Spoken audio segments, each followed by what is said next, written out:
پھر بچیں گے کیسے؟ تو کہنے لگے پھل کھا لو اس درخت کا. تو بچنے کے لیے پھل کھایا تھا.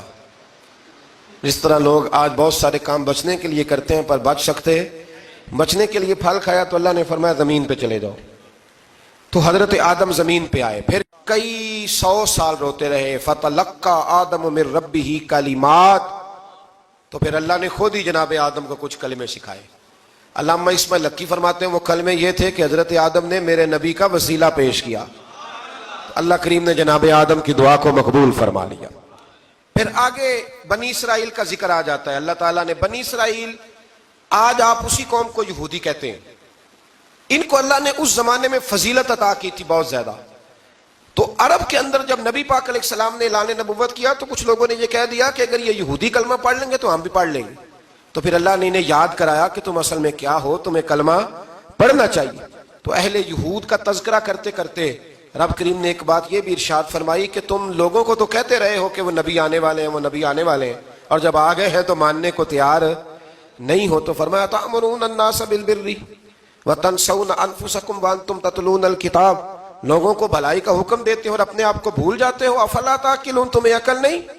پھر اللہ نے انہیں یہ بھی یاد کرایا کہ یاد کرو وہ زمانہ کہ جب فرعون نے خواب دیکھ لیا تھا کہ کوئی بچہ اس کی سلطنت کو تباہ کرے گا، تو پھر اس نے تمہارے بچوں کو ذبح کرانا شروع کیا اور تمہاری بیٹیوں کو چھوڑتا تھا.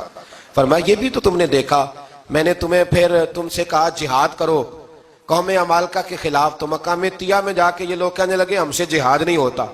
اللہ نے انہیں ایک میدان میں قید کر دیا. بڑی دلچسپ بات، قید تو لوگ ہوتے ہیں نا چار دیواری میں، تو اللہ نے بنی اسرائیل والوں کو جب انہوں نے کہا جہاد نہیں کریں گے تو اللہ نے میدان میں قید کر دیا. میدان میں، یہ یاد رکھیں، جب انسان اللہ کی نافرمانی کرتا ہے تو اسے ایسی قید ملتی ہے جس کا اس نے تصور بھی نہیں کیا ہوتا. ایک میدان ہے مقام طیہ، قید ہو گئے. سارا دن سفر کرتے تھے، سارا دن، تو رات کو تھک کے سوتے تھے، صبح اٹھتے تھے نا جب تو وہیں ہوتے تھے جہاں کل صبح چلے تھے. تو رب جب کسی کو قیدی بناتا ہے تو اسے زنجیروں کی، سلاخوں کی ضرورت. دعا فرمائے اللہ تبارک و تعالی غموں سے نجات عطا فرمائے. یہ دعا فرمائے، ایسی قید دیتا ہے کہ جس سے پھر چھٹکارا ہو سکتا. تو بنی اسرائیل کا بہت زیادہ تذکرہ اس بارے میں اللہ تبارک و تعالی نے پھر بیان کیا، اور پھر کہا کہ انہیں جو حکم دیا جاتا تھا یہ اس کی سرتابی کرتے تھے. پھر اللہ نے ان پر ذلت نازل کر دی اور یہ ہمیشہ اس کا شکار رہے. قوم سبت کا ذکر فرمایا اللہ نے. ہفتے والے دن کچھ لوگ نافرمانی کرتے تھے. ہمارے بھی ہیلے بہانے ہیں نا آج کل کاروبار میں. تو اسی سپارے کی آیت نمبر 65 کے اندر اللہ تعالیٰ نے حضرت داؤد کی قوم کا ذکر کیا کہ اللہ نے انہیں حکم دیا تھا کہ ہفتے والے دن مچھلیاں نہیں پکڑنی.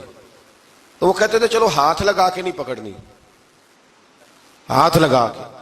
وہ ہمارے لوگ ہیلے بہانے تلاش کر لیتے ہیں نا، وہ بڑے جناب انشورنس والا آ گیا، اب وہ بینک والا آ گیا، وہ فلانے صاحب آ گئے، وہ تروڑ مروڑ کے کہانیاں باتیں، اور پھر ہمیں بھی رستے مل جاتے ہیں بچنے کے. مفتی صاحب نے کہہ دیا تھا، ایک مولانا سے میں نے ان کو کہا ہفتے والے دن مچھلیاں نہیں پکڑنے کا. نہیں پکڑتے، چھوٹے چھوٹے حوض بنا لیے. تو مچھلیاں زیادہ آتی تھی اس دن، یہ بھی اللہ کی قدرت تھی. نماز کے وقت گاہک زیادہ آتے ہیں، یہ اس کی قدرت ہوتی ہے. تو وہ مچھلیاں حوض میں جمع ہو جاتی ہیں. یوں سمجھ لیں کہ جال انہوں نے لگا لیے ہوئے تھے، تو جال میں وہ پھنستی رہتی تھی، حوضوں میں آتی رہتی تھی. ہفتے کو نہیں پکڑتے تھے، اتوار کو پکڑ لیتے تھے. تو پھر اللہ نے انہیں سزا دی. فرمایا تماشے کرتے ہو اللہ کے حکم کے ساتھ. کیا سزا دی؟ فَقُلْنَا لَهُمْ كُونُوا قِرَادَةً خَاسِئِينَ، فرمایا بندر بن جاؤ دھتکارے ہوئے. جو رزق حرام طریقے سے کماتے تھے رب انہیں بندر بنا دیتا تھا.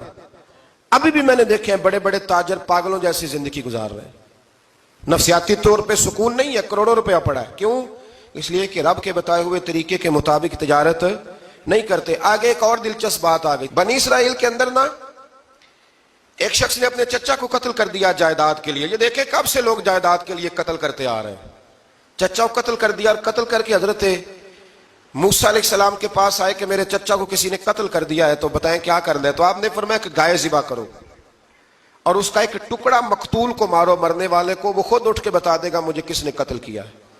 اب ارادہ نہیں تھا گائے ذبح کرنے کا تو بہانے کرنے لگے. ارادہ نہیں نہ ہوتا تو پھر کیا ہوتے ہیں، کہنے لگے گائے کس طرح کی ہو، بوڑھی ہو کہ بچی ہو، رنگ کیسا ہو، جوان ہو کہ چھوٹی ہو، حال میں ایک دفعہ چلنا سیکھ گئی ہو یا ابھی نہ سیکھی ہو. تو بتاتے گئے تو رب بھی شرطیں بیان کرتا گیا گہرے زرد رنگ کی ہو، حال کے اندر اسے نہ چلایا گیا ہو، پانی نہ نکالا گیا ہو، نہ بچی ہو نہ جوان ہو، اس کے درمیان ہو. یہ ساری شرطیں کہاں پائی جاتی تھیں؟ حضرت موسیٰ علیہ السلام کی قوم کا ایک شخص تھا جو اللہ کا ولی تھا. وہ جب انتقال کرنے لگا نا، اللہ اکبر، دیکھو رب ولیوں کی اولادوں پر بھی کتنا فضل فرماتا ہے. وہ جب انتقال کرنے لگا تو ایک اس کے پاس چھوٹی سی بچیا تھی، گائے کی بچی، اس نے جنگل میں چھوڑ دی. کہنے لگا یا اللہ میں تیرے نام پہ چھوڑتا ہوں، میرا بچہ جوان ہو جائے تو اسے دے دینا، اور تو سرمایہ ہی کوئی نہیں. بچہ بڑا ہوا تو بچہ بھی بڑا نیک تھا، اپنی ماں کا بڑا فرما بردار تھا. اس کی ماں نے کہا بیٹا تیرے باپ نے ایک گائے چھوڑی تھی. تو بچہ جنگل میں گیا اور جا کے کہنے لگا اے اللہ میری گائے مجھ سے ملا دے. تو رب کریم نے وہ گائے واپس کر دی. وہ گائے گھر لے آیا. اب وہ کہنے لگا اماں بیچ دوں، تو اماں کہنے لگی بیٹا میرے پوچھے بغیر نہ بیچنا.